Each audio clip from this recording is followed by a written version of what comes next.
Welcome. In this quick guide, I'll show you exactly how to allow Facebook Web to access your media on your PC after the new update.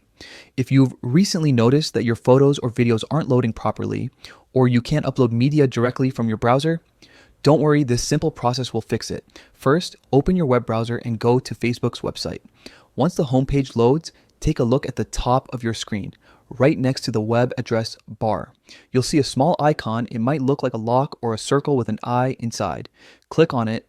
This opens up the View Site Information panel, which controls all your permission settings for that specific website. Next, click on Open Settings. This takes you straight to all the site preferences where and can manage what Facebook is allowed to do in your browser. Scroll through the list and find the section labeled Permissions.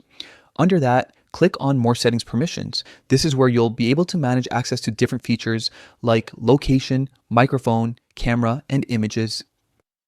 Now, look for the option labeled Images. This is what controls whether Facebook can access and display your media properly on the site. Next to Images, you'll see a drop-down menu or toggle. Choose Allow.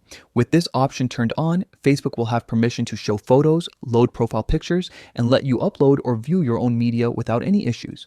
Once you've made that change, simply close the Settings tab and refresh your Facebook page. Your photos and media uploads should now work smoothly, just as before the update. It's a small adjustment, but it can save you a lot of time and frustration if your content wasn't loading correctly. That's all you need to do to allow Facebook Web to access your media on your PC. If this guide helped you, share it with others who might be having the same issue and enjoy browsing Facebook with everything back in full view.